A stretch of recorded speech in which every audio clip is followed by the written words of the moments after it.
A very good afternoon to all our viewers. You're watching Nltv Midday News. Let's go with the headlines first. Union Minister of Civil Aviation Jyotiraditya M Scindia on Monday flagged off the first direct flight between Shillong to Dimapur. Nagaland State Commission for Women in collaboration with Nagaland State Social Welfare Board, State Resource Centre for Women and the Department of Social Welfare will be observing the International Day for Elimination of Violence Against Women. AASU has called for a 12-hour-long capital bandh in Itanagar today on November 23rd in order to put forward their two demands. The bandh has been called from 5 a.m. to 5 p.m. India and the United States will relaunch the Trade Policy Forum, a premium forum to resolve trade and investment issues between the two countries after 4 long years.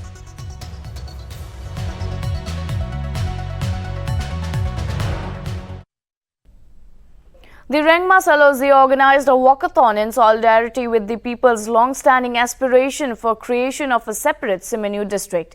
The walkathon is in pursuant to the resolutions adopted during the RSZ Executive Council meeting held on 11th of November 2021 in Symmetry. This event is organized to implore upon the popular government of the day to expedite the process for creation of Symmetry as a district and to register displeasure over the 75-year lapses despite the creation of Symmetry Bench Court in 1948, which has remained a subdivision till date. The proposed Symmetry district demand walkathon was flagged off at 58-kilometer milestone Symmetry at 3 a.m. 23rd of November. The walkathon will culminate at Naga Solidarity Park, Kohima, where a public reception will be held at 6 p.m. Earlier on 18th of this month, a bike rally was also held in the view of the district's demand. So far, everything is okay, and then even the participants, nobody have faced that situation where they cannot walk. So everybody is moving in the same pace. We have chosen to walk 58 kilometers because from 1963, ever since we have attended statehood, till today it's 58 years, and that is one significant where we have choose to cover 58 kilometers and 73 participants. That signifies 73 years of the administrative institution that was instituted at Symmetry. 1948 was a bench court, and till today is 73 years. So that is a significant thing that we have. Yes, we started our journey at 58 kilometers at 3 a.m. in the morning, and then we reached around 7:30 at Botsa, where we had breakfast. And now it's about 9:30, and then we are almost reaching our next destinations at Chibobozo, where we. Nagaland State Commission for Women in collaboration with Nagaland State Social Welfare Board, State Resource Centre for Women and the Department of Social Welfare will be observing the International Day for Elimination of Violence Against Women and launch 16 days of activism against gender-based violence on 25th of November at Old MLA Hostel Junction, Fulbari, Kohima. The United Nations theme for 2021 is End Violence Against Women Now, which will run from 25th of November, which is the International Day for the Elimination of Violence Against Women, to December 10th, which marks Human Rights Day.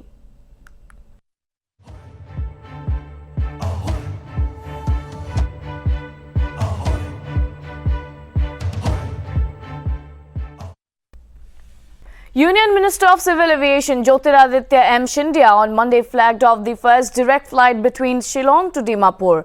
With just 3 passengers on the flight, the maiden flight from Shillong to Dimapur took off from Shillong Airport. The flight, being operated by Alliance Air, a wholly owned subsidiary of Air India Limited, will operate from Guwahati to Shillong and onwards to Dimapur and back.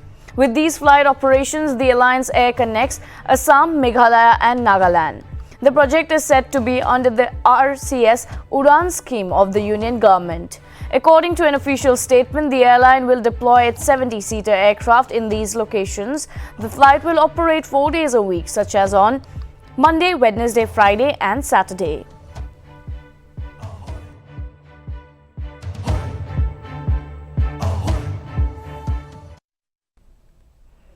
The Nagaland Athletics affiliated to Athletics Federation of India presents Hornbill Cross Country Championship to be held on 8th of December 2021. The championship includes senior 10 km for both men and women, under 20 8 km for men and 6 km for women, under 18 6 km for boys and 4 km for girls, and under 16 2 km for both boys and girls. The winners will be awarded with cash prizes. However, the entry fee for all category is ₹100 and the time of registration it requires documents such as Aadhaar, passport, Epic student ID, both photocopy and original for verification. Also, entry form can be downloaded from www.nagalandathletics.org.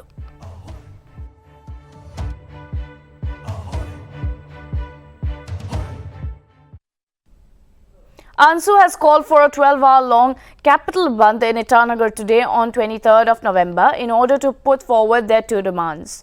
The bandh has been called from 5 a.m. to 5 p.m. The two demands are immediate transfer of present Commissioner Education Niharika Rai from the state and immediate dropping of criminal case against the team AASU.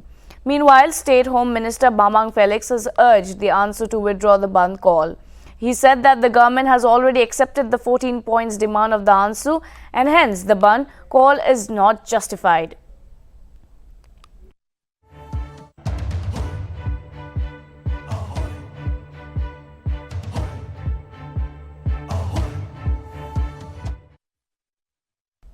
The Election Commission of India will hold a meeting on Tuesday with election commissioners of 5 poll-bound states to review the preparation for the polls. The meeting will be presided over by ECI Sushil Chandra is expected to discuss various matters related to election management. The 5 states where polling will be held early next year are Uttar Pradesh, Punjab, Uttarakhand, Goa and Manipur. The terms of the legislative assemblies of Goa, Manipur, Punjab and Uttarakhand are coming to an end in March 2022. The term of Uttar Pradesh Legislative Assembly is coming to end in May.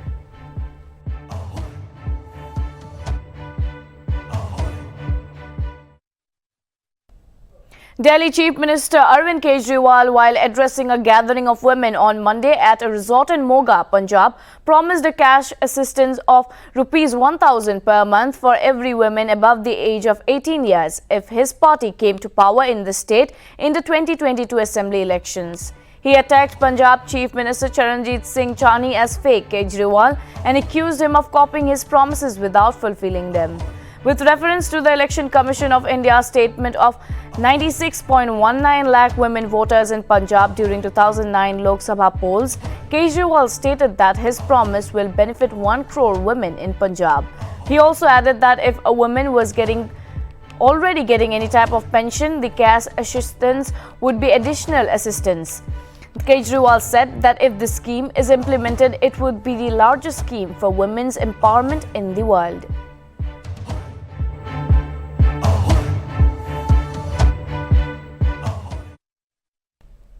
Prime Minister Narendra Modi will lead the foundation stone of Noida International Airport in Jewar, Gautam Buddha Nagar, Uttar Pradesh on 25th of November at 1 p.m. According to the Prime Minister's office, Uttar Pradesh will be the only state in India to have 5 international airports. Notably, the foundation and development of the airport is said to be in the line with Modi's vision towards boosting connectivity and creating a future-ready aviation sector. Furthermore, the airport is said to be strategically located and will serve the people of cities including Delhi, Noida, Ghaziabad, Aligarh, Agra, Faridabad and other neighbouring areas.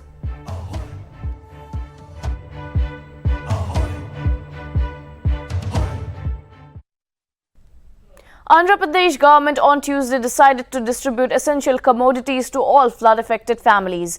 The government has decided to provide 25 kg rice, 1 kg red gram dal, palm oil, 1 litre per family, 1 kg onion and 1 kg potatoes for free to all flood-affected families.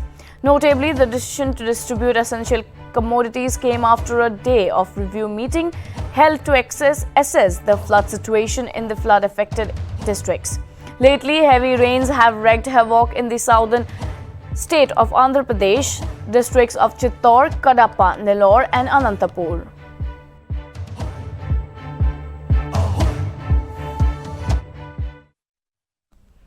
The Yamuna Expressway in Uttar Pradesh is likely to be renamed after former Prime Minister Atal Bihari Vajpayee. The renaming will most probably happen during the foundation-laying ceremony of the Noida International Airport at Jewan in Gautam Budh Nagar district on 25th of November.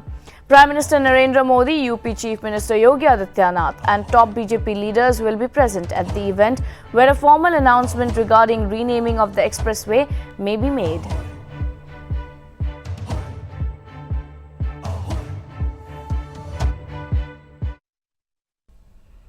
Vice President M Venkaiah Naidu flagged off the Visakhapatnam Kirandul passenger train with upgraded LHB, rake and additional Vistadome coaches on Monday in the port city of Visakhapatnam. Speaking on the occasion, the Vice President mentioned that he is delighted that the Railway Ministry has decided to introduce the state-of-the-art LHB mounted Vistadome coaches between Vizag Araku. With the 360-degree viewing system, the Vice President said that the journey will provide an unforgettable experience to all the passengers.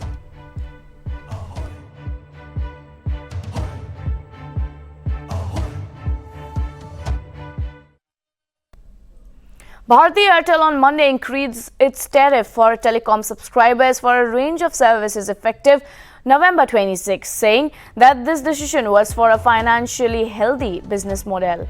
The company hiked prepaid tariff by 20 to 25% and data top-up plans by 20 to 21%. Sunil Bharti Mittal, chairman of Bharti Airtel, has said in August that tariff hike was the only way forward for the telecom industry. Airtel's company said that the tariff hike would lead to substantial investment in infrastructure and help it in rolling out 5G spectrum in India.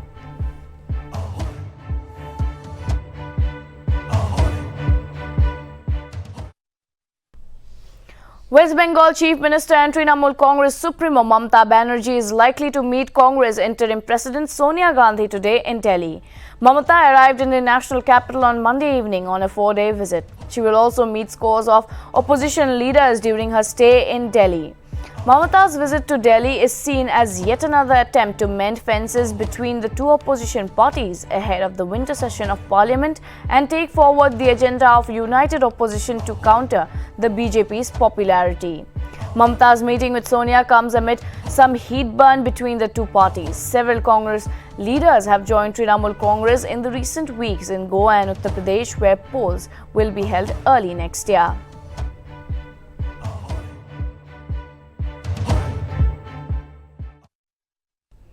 Union Minister of State for Fisheries, Animal Husbandry and Dairying L. Murugan on Monday announced to extend Kisan credit card scheme to fishermen to provide them loans at low interest rates. Murugan, while addressing a fishermen convention at Munambam in Kochi, stated that central government has created a separate department for fisheries and has set apart Rs 20,000 crore for the Atmanirbhar Bharat campaign.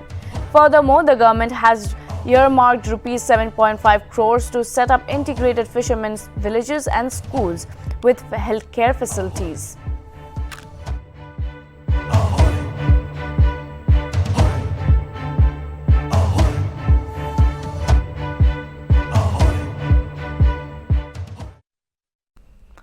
National Highway 5 in Himachal Pradesh was blocked due to a landslide in the area. According to details, the landslide occurred near Theog in the Shimla district of the state. Restoration work is underway to resume traffic movement through the highway. At the beginning of this year's November, a landslide in Himachal Pradesh had claimed the life of an army man, Board Road Organization had said.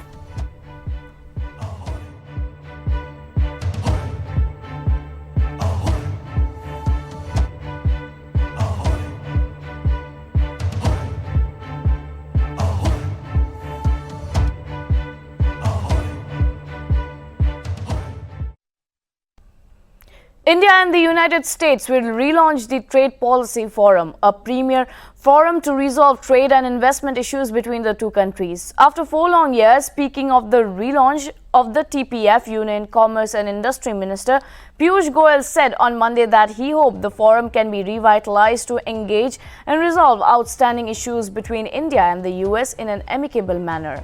The India-US Trade Policy Forum has 5 focus groups: agriculture, investment, innovation and creativity, intellectual property rights, services and tariff and non-tariff barriers.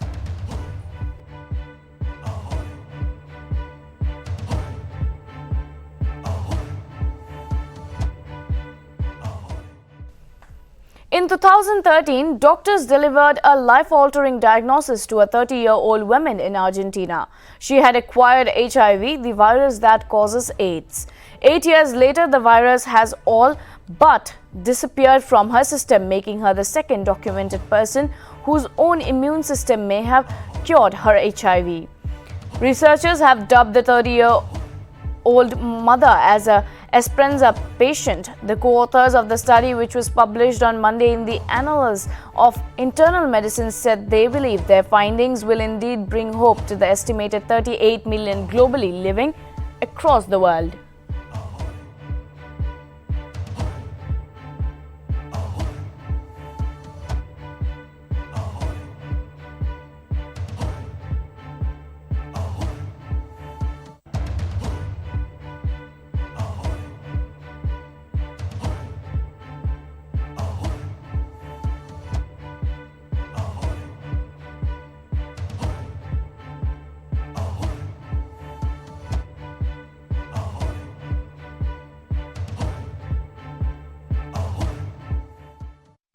Well, that is all for now. This is Gargi Daka signing off. Keep watching Nagaland TV.